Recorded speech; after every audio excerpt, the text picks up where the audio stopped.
Assalamualaikum warahmatullahi wabarakatuh.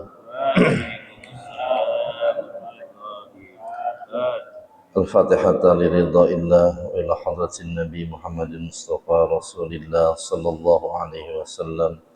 Thumma ila arwahi abaihi wa ikhwanihi minal anbiya'i wal mursalin wa likulli minhum as-sahabati wal qarabati wat tabi'ina lahum bi ihsanin ila yaumiddin. ثم إلى آبائنا وأمهاتنا وأجدادنا وجداتنا ولإخواننا وأخواتنا وقراباتنا ولمشايخنا ومعلمنا وأساتذتنا ولمن حقنا وصل علينا ولمن ظلمنا أو أسأنا إليه خصوصا إلى روح الشيخ ولجميع المسلمين والمسلمات والمؤمنين والمؤمنات أن الله تعالى يتغشاهم بالرحمة والمغفرة ويسكن الجنة وأن الله تعالى يفتح علينا فتوح العارفين ويفقهنا في الدين ويرزقنا كمال الإخلاص واليقين وإلى حضرة النبي الفاتحة. أعوذ بالله من الشيطان الرجيم. بسم الله الرحمن الرحيم. الحمد لله رب العالمين الرحمن الرحيم مالك يوم الدين إياك نعبد وإياك نستعين اهدنا الصراط المستقيم صراط الذين أنعمت عليهم غير المغضوب عليهم ولا الضالين آمين. بسم الله الرحمن الرحيم. الحمد لله رب العالمين وبه نستعين على أمور الدنيا والدين والصلاة والسلام على سيدنا ومولانا محمد سيد المرسلين وعلى آله وأصحابه أجمعين.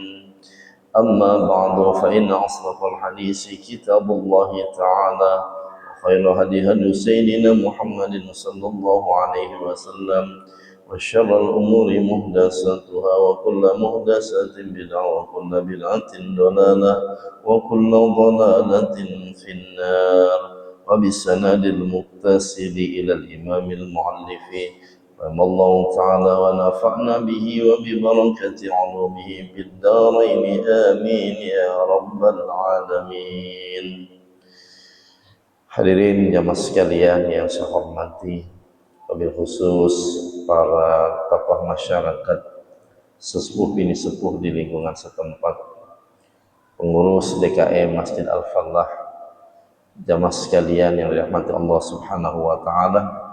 Syukur kita panjatkan kepada Allah Subhanahu wa taala atas segala nikmatnya. Salawat dan salam semoga selalu tersampaikan kepada teladan kita baginda Nabi Muhammad sallallahu alaihi wasallam. Mudah-mudahan kita termasuk umatnya yang bisa selalu istiqamah untuk menegakkan sunnah-sunnahnya dalam kehidupan di dunia ini. Alhamdulillah kita bisa hadir dalam kegiatan kajian rutin kita yang setiap bulan kita laksanakan di masjid ini. Mudah-mudahan hadirnya kita, datangnya kita di rumah Allah ini akan semakin menambah keberkahan hidup kita. Allah panjangkan umur kita, Allah sehatkan badan kita. Jamaah sekalian yang dirahmati Allah Subhanahu wa taala, kita sudah masuk di akhir bulan Zulqa'dah ya. Betul ya? Tanggal berapa udah ini? Zulqa'dah tanggal berapa udah? Kalau nggak salah insya Allah malam Senin ya. Malam Senin kita sudah masuk tanggal 1 Zulhijjah. Ini pernah kita bahas dalam kesempatan yang lalu. Zulqa'dah, Zulhijjah ini termasuk bulan-bulan baik, Pak. Bulan-bulan mulia. Bulan yang terkenal dengan sebutan Ashhurul Hurum. Artinya bulan yang dijaga kehormatannya, dijaga kemuliaannya oleh Allah dan Rasulnya, dan insya Allah pasti akan banyak keistimewaan yang Allah berikan kepada kita hambanya yang mau berusaha untuk selalu meningkatkan kualitas dan kuantitas amal ibadah kita yang kita niatkan semata-mata untuk mengharapkan ridha dari Allah Subhanahu wa ta'ala. Karena itu ini kesempatan ini, jangan kita sia-siakan. Besok masuk tanggal 1 Zulhijjah, harinya hari Senin ya, tanggalnya tanggal 1. Itu kalau kita mulai puasa cakep itu Pak ya, puasa sunnah udah ya, tanggal 1 udah kita mulai untuk besok ya.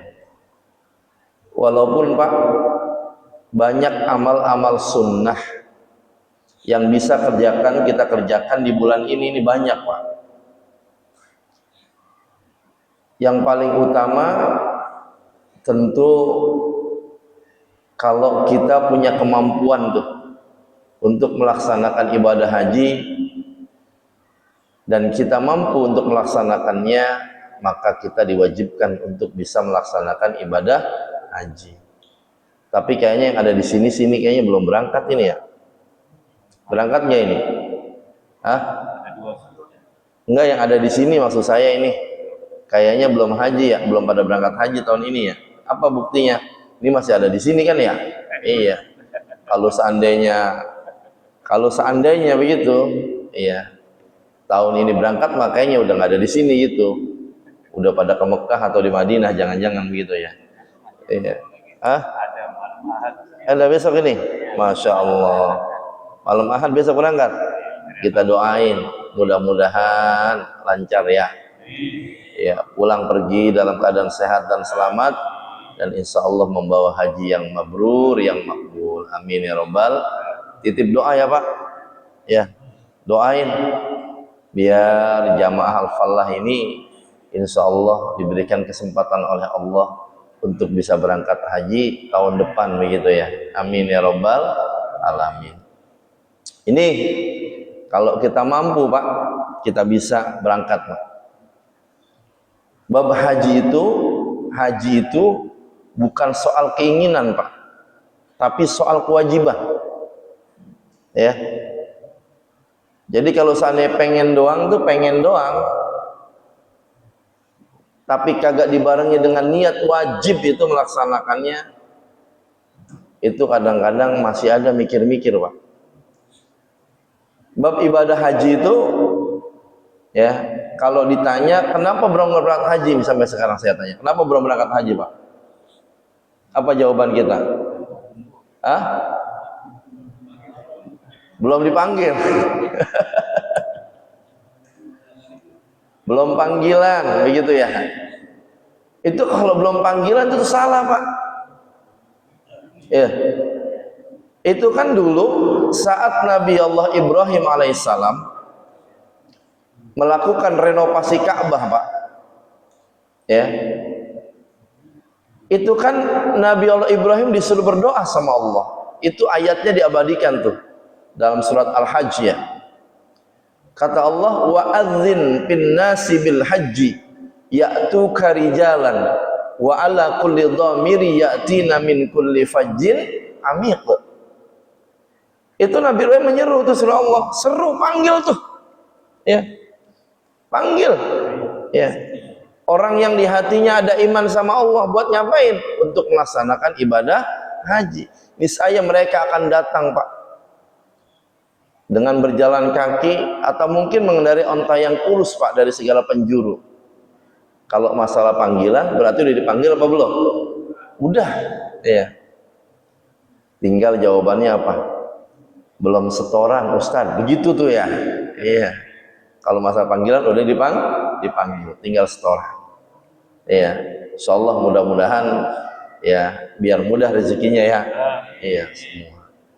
Satu sama calon Duyukur Rahman kita ini ya modalnya satu Pak, kalau kita mah cuma ya, orang mau haji itu yang pertama bekalnya itu apa? Islahun niyah udah ya. Apa itu? Niat yang mantep, niat yang lurus, niat yang betul-betul karena Allah. Bab bicara ayat haji Pak, kalau kita buka itu Al-Baqarah 196 atau mungkin Ali Imran 97, itu kalau kita ngaji tafsir Pak, ada seorang ulama namanya Syekh Sulaiman Jamal. Beliau ketika membuat ikhtisar satu rangkuman tentang ayat-ayat haji dan umroh, beliau melakukan satu komentar.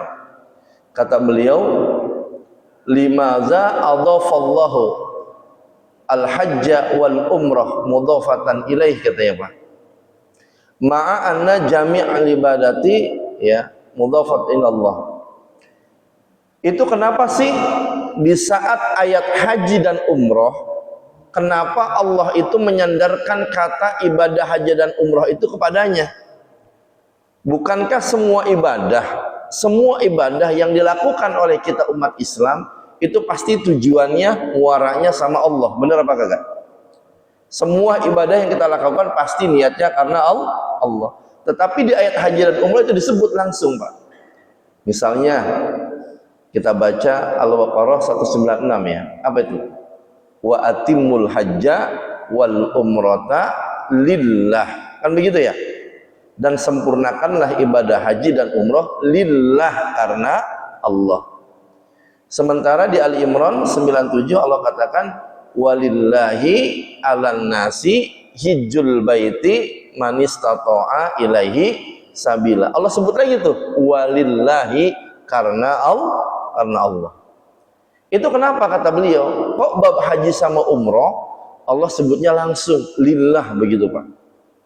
Sementara ketika bab sholat, bab puasa, zakat dan yang lainnya itu redaksinya nggak langsung tuh. Aqimus sholata wa atuz zakata lillah, itu nggak ada Pak.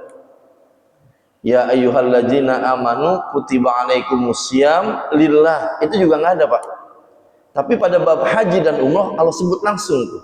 Walillahi 'alan nasi hijjul bait, dan juga wa atimul hajja wal umrata lillah. Kenapa Pak? Karena ibadah haji ternyata ibadah yang betul-betul harus bermodalkan banyak faktor Pak. Ada istitoah maliyah, kemampuan yang sifatnya finansial, betul ya? Orang mau haji pakai ongkos nggak? Pakai Pak. Yang kedua apa? Istitoah jasmaniyah atau badaniyah, kemampuan fisik yang sehat ya. Dan juga apa? Banyak istitoah yang lainnya, keamanan dan sebagainya. Jadi karena haji itu harus memerlukan kemampuan yang banyak, baik itu finansial dan kesehatan, maka niatnya betul-betul lillah, karena Allah. Sebab kalau kagak lillah karena Allah, banyak orang yang menyesal Pak. Banyak orang yang menyesal. Pernah nggak dengar cerita orang haji? Pulang haji yang diomong itu jelek semua Pak. Apa kata dia? Saya haji mahal-mahal Ustaz, di sono ngantri masuk ke Masjidil Haram, di bandara ngantri, sampai sholat ngantri Pak ya. Terus apa lagi? Belum lagi fasilitas yang lainnya. Masa bayar mahal-mahal kok sampai sono pelayanannya kayak gitu, capek dan sebagainya. Beda Pak. Ente kalau jalan-jalan turis kemana misalnya ya, Amerika atau tempat-tempat yang lainnya, itu beda fasilitasnya. Tapi orang haji dan umroh, meskipun beliau punya harus bayar pakai ongkos yang mahal, itu tetap saja perjuangannya luar biasa ya. Ini kalau kagak ikhlas karena Allah, banyak brutunya ya. 2004 ya, 2024, 2025 itu Pak, itu kan ramai tuh kasus haji furoda, bener nggak sih? Iya. Banyak nggak yang nggak berangkat tuh haji furoda? Banyak Pak. Itu kan secara logika Pak, bayar mahal, bener ya? Terus apa? Jaminan 1 tahun berangkat, ya. Itu di hati saat setor itu Pak, udah kebayang itu. Pasti berangkat apa? Furoda Pak. Fasilitasnya apa? VVIP di sana. Wah semuanya udah tayangannya udah dikabarin tuh semuanya. Pak, sampai hari H nggak berangkat. Banyak nggak yang stres itu? Banyak Pak.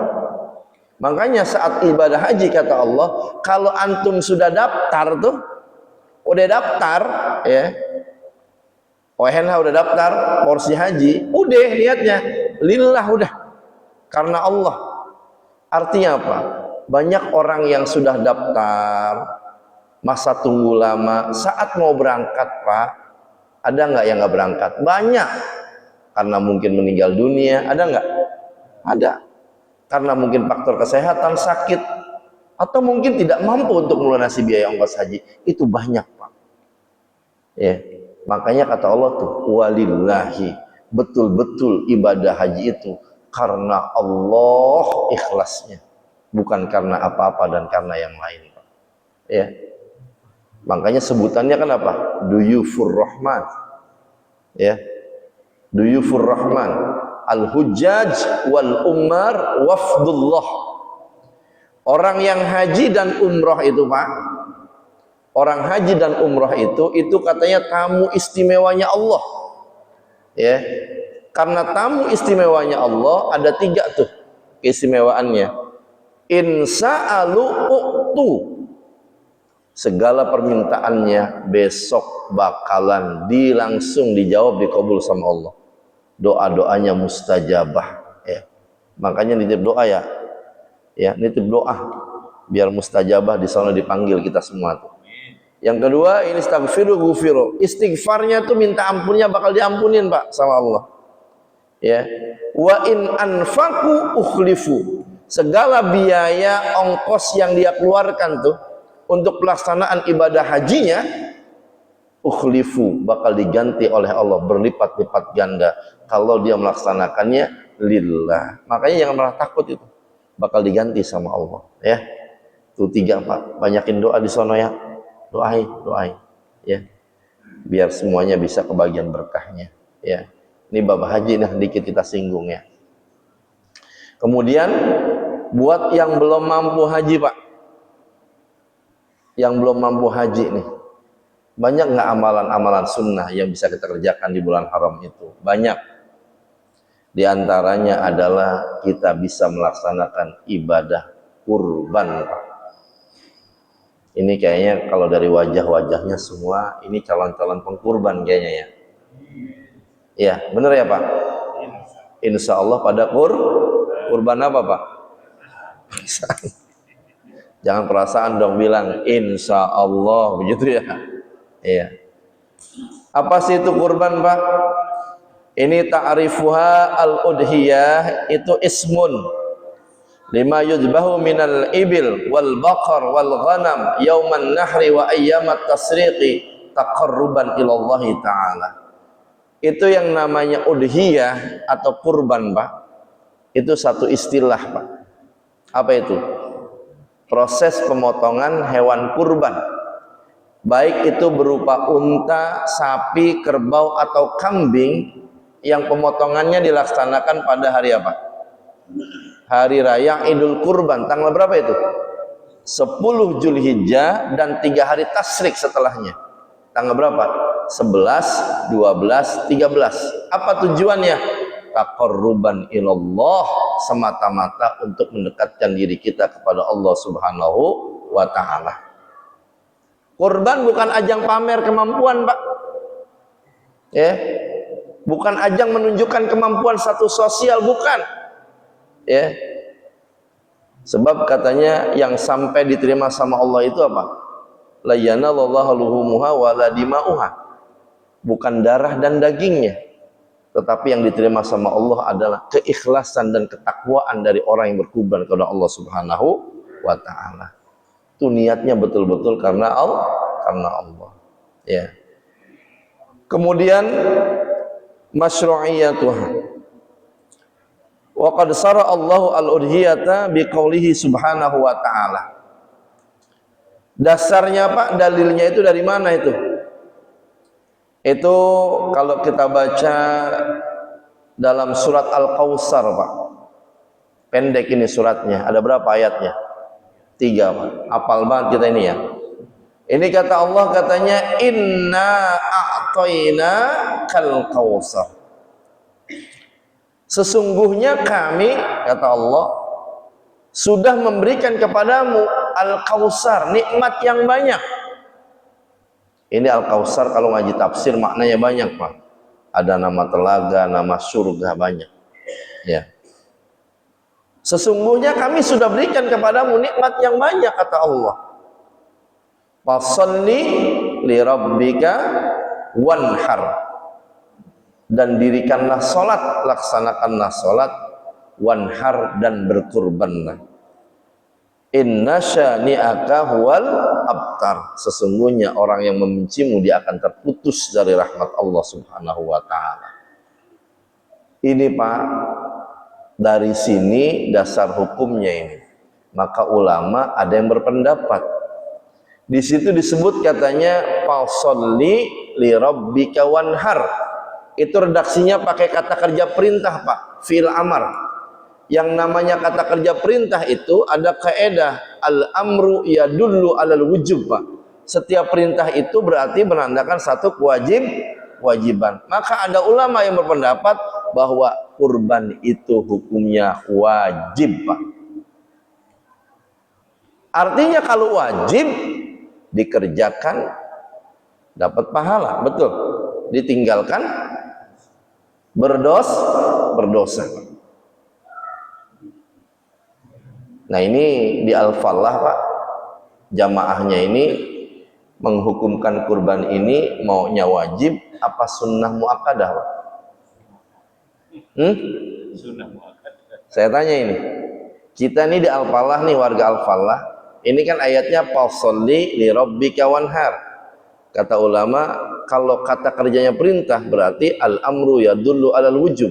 Perintah itu menunjukkan satu kewajiban, berarti kurban itu wajib. Pengennya wajib apa sunnah Pak? Hah? Mikir-mikir dulu ya. Tapi dalam tafsir lain dijelaskan, kata ulama, benar kata kerjanya perintah. Fasholli li rabbika wanhar, benar kata kerja perintah.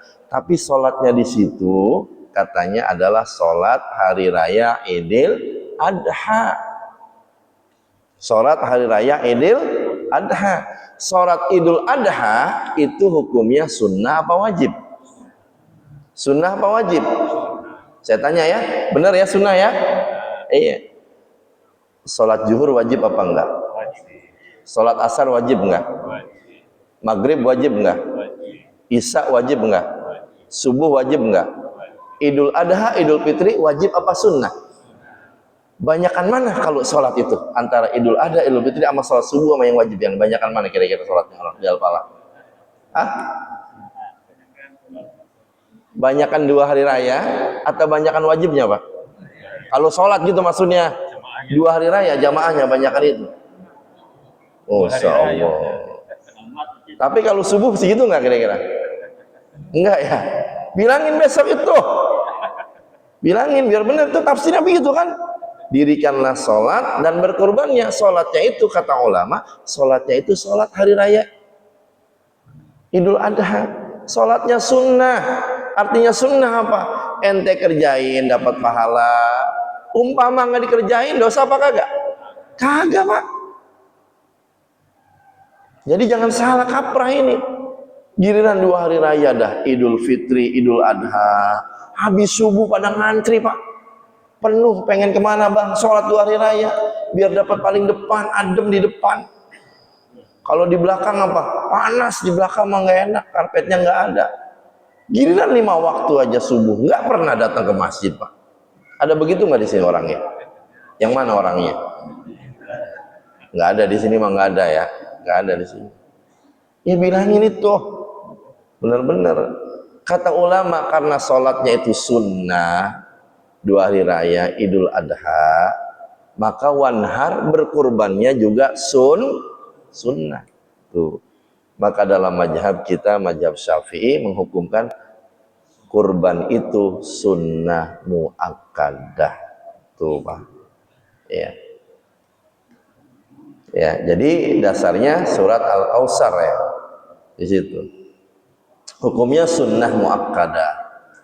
Nah, meskipun sunnah muakkadah, Pak, tapi Rasulullah dalam banyak hadisnya itu mengatakan, kata Rasulullah, man wajada sa'atan falam yudhi la yaqrabanna musallana Kalau ada orang Pak, orang Islam di saat hari raya kurban bulan Zulhijjah ini, dia punya rizki, mampu buat berkorban, mampu dia korban, tapi dia nggak mau kurban, maka kata Rasulullah, itu orang jangan dekat-dekat tempat sholatku, jangan datang ke musola, jangan datang ke surau-surau, datang ke masjid-masjid Pak.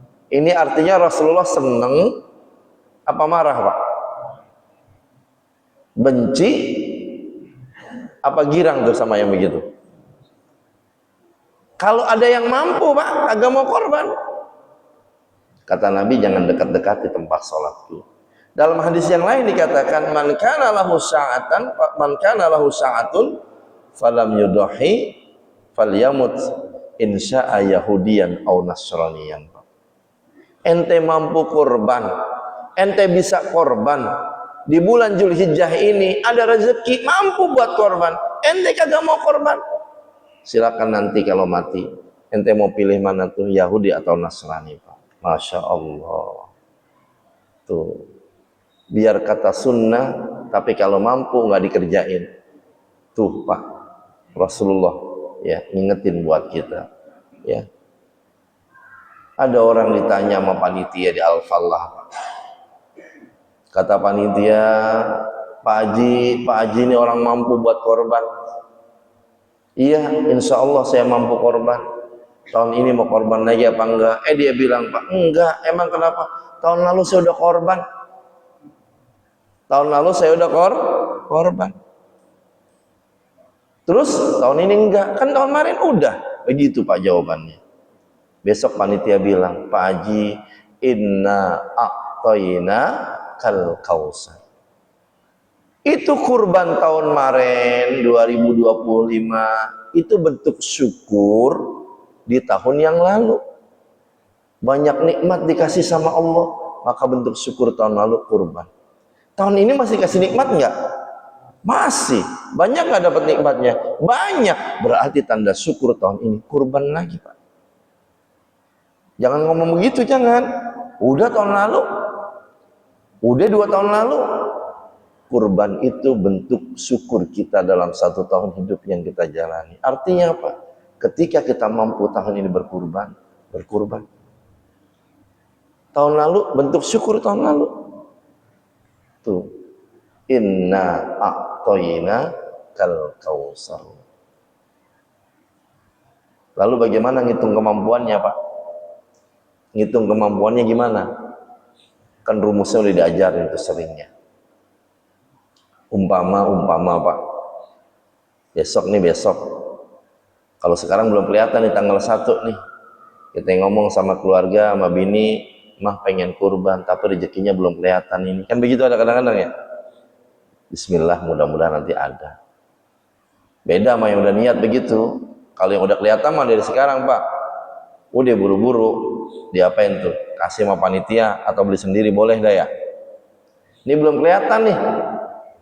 Tanggal 10 Pak. Tanggal 10 tuh habis puasa Arafah. Kita dapat rezeki itu. Kata istri kita, ada tabungannya. Berapa tabungannya, Mak? Kita punya tabungan 10 juta. Itu Pak, rumusnya dipisahin dulu. Minimal buat 4 hari makan keluarga kita dah. Bahasa kita biaya kebutuhan kita dah. Pisahin tuh 4 hari. Buat uang belanja. Berapa di sini rata-rata di Al-Falah ngasih bini buat belanja ini? Umpama sehari 1 juta dah ya, bisa itu. Kok ketawa sih? Kurang itu, kurang. Umpama sehari 1 juta begitu Pak. Berarti 10 juta dikurangin berapa? 4. Sisanya berapa? Masih mampu nggak? Masih Pak. Tuh. Turun lagi dah, turun. Berapa? Ada 5 juta misalnya. 5 juta. Turunin dah uang belanjanya sekarang. 500.000 sehari ini. Masih ada nggak 500.000 di sini sehari? Nggak ada juga. Berapa sih sehari ngasihnya sama bini? 50.000. Ya Allah, Pak. 50.000 minta rendang mulu lagi tiap hari ya. Standar berapa standar kira-kira standar? Beda-beda Ustaz. Enggak standar umum begitu maksudnya. 200 dah ya, 200 dah ya. 5 juta, 4 juta Pak. Potong tuh sehari 200.000 kali 4 berarti berapa? 800.000 Pak. Sisanya masih ada berapa? 4.200.000. Kalau 5, kalau 4 juta masih ada berapa? 4 juta diambil 800 masih ada berapa? Masih dapat kan ya korban ya? Masih mampu Pak. Begitu ngitungnya ntar. Ya. Dari rizki kita yang ada, kurangin 4 hari dulu deh. Buat makan anak istri kita. Kalau masih ada sisanya, berarti kategorinya kita mampu Pak. Tuh, kalau mampu kagak mau korban, tadi tuh hadisnya. Jangan deketin musola saya, masjid saya. Ente kalau mati mau pilih Yahudi apa Nasrani, itu ancamannya tuh. Ya. Makanya apa? Diniatin. Ya, bismillah, mudah-mudahan besok ada rezekinya. Begitu ya. Tuh. Umpama Pak, umpama nih. Ya Allah Ustadz, pengen banget saya korban. Pengen banget saya korban. Emang rezekinya belum ada, nggak kelihatan. Tahun lalu saya korban. Tahun ini pengen banget, rezekinya nggak ada. Belum kelihatan begitu. Ya udah, mampunya sodakoh kurban. Ada nggak sodakoh, bahasa sodakoh kurban begitu? Ikut sodakoh, tahu nggak? Kadang-kadang anak-anak di sekolah tuh pada ngumpulin tuh ya. Ya, sodakoh, belajar sodakoh. Ya udahlah, sodakoh lah, bantuin sodakoh kurban. Umpama kagak ada juga Pak. Umpama nggak ada juga, ya udahlah, bilang sama bini, mah besok beli ayam ya di pasar. Ayam, tau ayam kan? Iya. Ntar tanggal 10 Zulhijjah orang di masjid pada motong sapi kerbau, kita motong ayam di rumah. Tapi jangan ngomong sama anak, ayah ini apa? Ini korban kita. Jangan.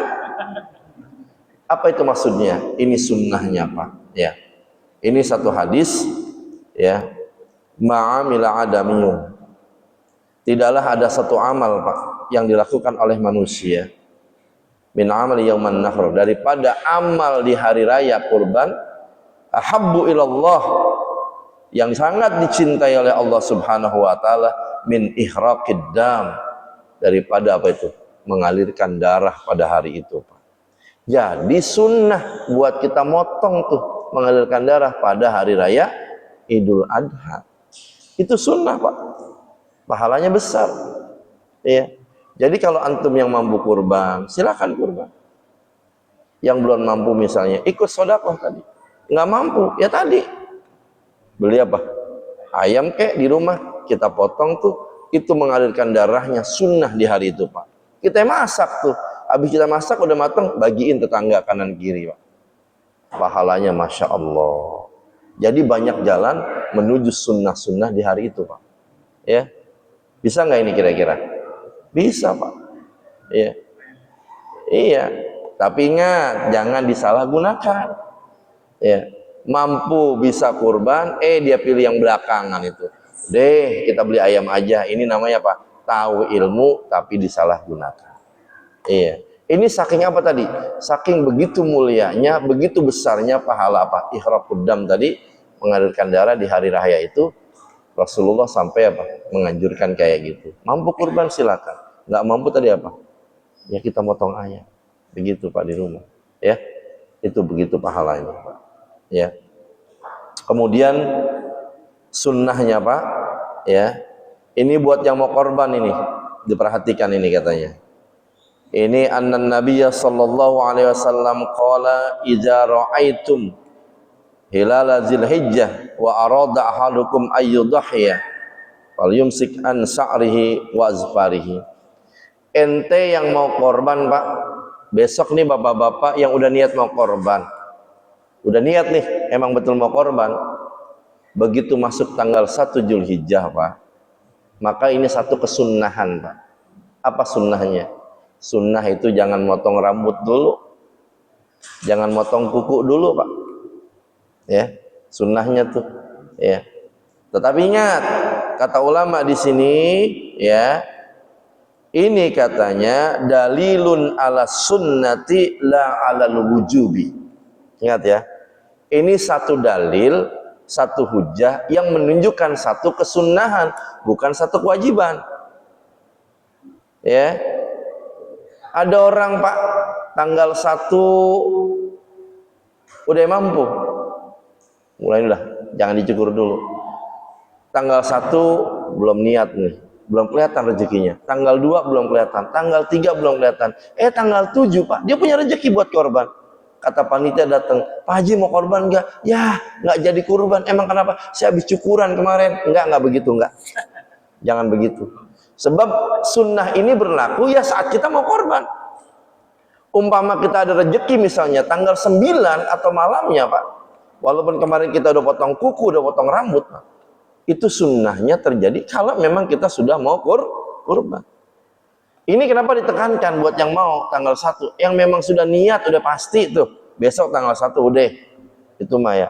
Kalau yang belum kelihatan, meskipun dia udah potong, ada rezeki tanggal 10, itu berlakunya saat dia sudah mampu Pak.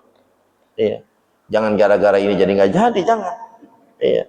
Sebab ini menunjukkan satu kesunahan, bukan kewajiban. Emang kenapa ini? Ya. Ini Pak, ini tabarukannya katanya. Ada satu hadis qudsi ketika disampaikan ini katanya Nabi Daud alaihissalam pernah bertanya sama Allah.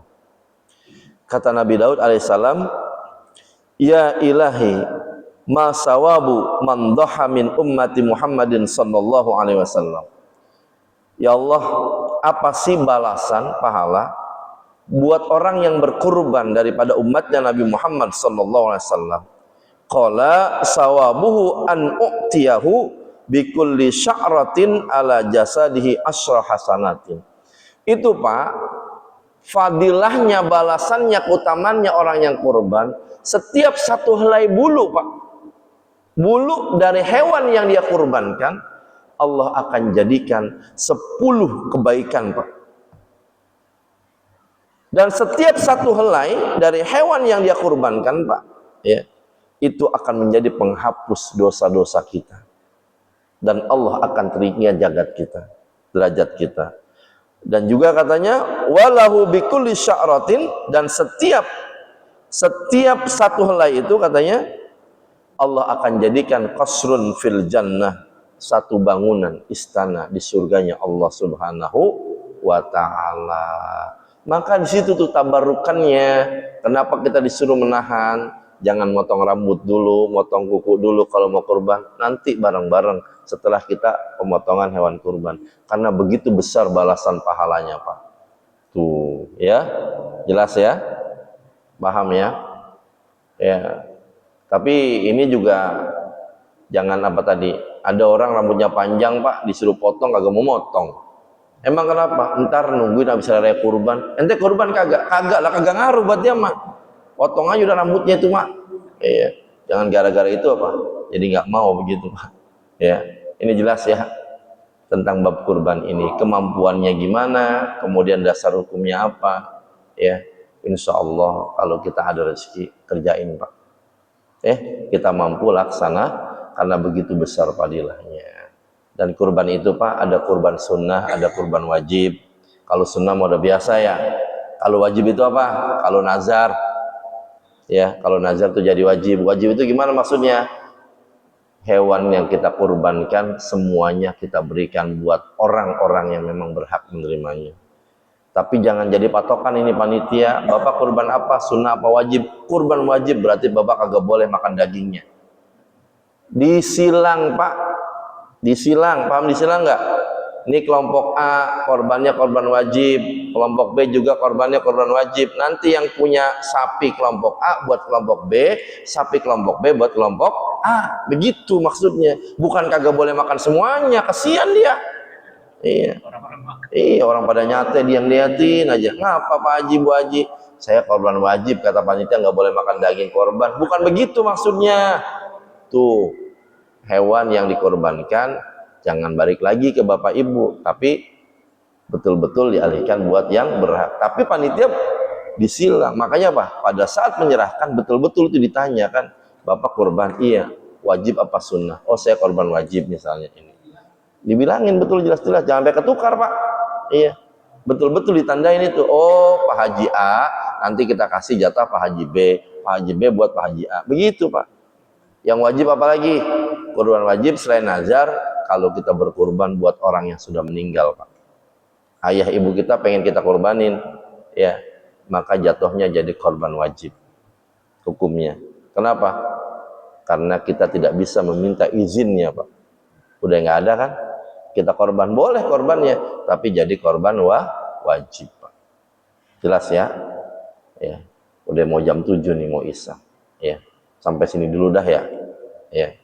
Kalau ada yang mau ditanyain silakan, nggak ada ya juga nggak apa-apa. Ya. Baik, punya silakan kalau ada yang mau bertanya atau mau menambahkan.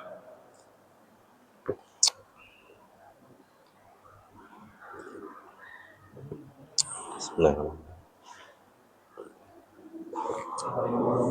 Assalamualaikum warahmatullahi wabarakatuh. Salam.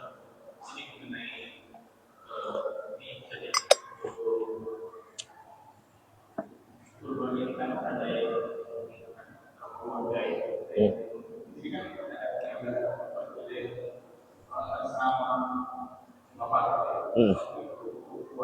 Hmm. Hmm.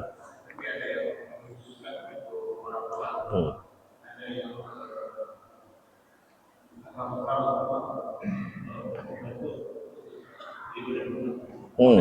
Hmm. Ya. Hmm.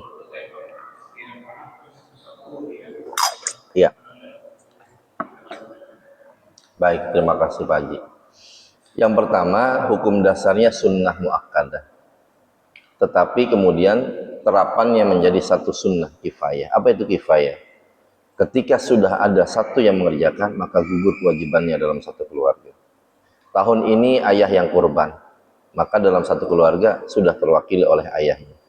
Tahun depan istri yang kurban, maka istri itu sudah terwakili untuk keluarganya. Tahun depan anak yang kurban, sudah terwakili untuk keluarganya. Jelas ya?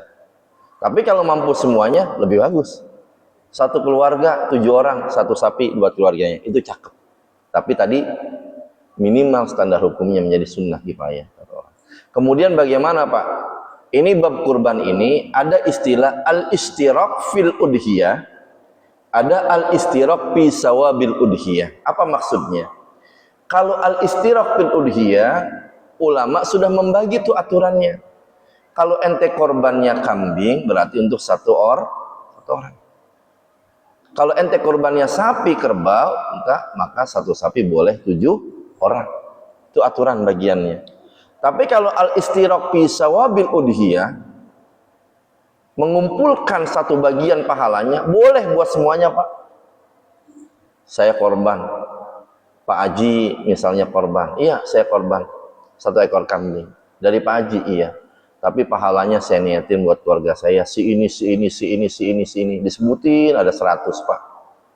Pahalanya boleh enggak? Boleh. Itu yang disebut Nabi berkorban, Allahumma taqabbal, ya Allah terimalah ini dari Nabi Muhammad dan untuk keluarga Nabi Muhammad dan untuk umat Nabi Muhammad. Itu al-istiraq fi sawabil udhiyah. Keberkahan pahalanya boleh kita berikan buat keluarga kita banyak-banyak Pak. Jelas ya? Tapi kalau kurbannya satu sapi boleh 7 orang, kambing untuk satu orang. Kan katanya nanti apa? Azimu dhuhayakum. Baguskan, besarkan kurbanmu. Karena nanti pada hari kiamat kamu akan berjalan di atas syurat mengendariannya Pak. Kita akan nunggang tuh hewan yang kita kurbanin Pak. Lah kalau satu kambing misalnya buat banyak lah habis Pak. Bagaimana coba? Iya. Jelas ya? Jadi kalau pahalanya boleh, banyak boleh Pak, kita niatin. Kalau untuk aturannya tadi sudah dibagi seperti itu.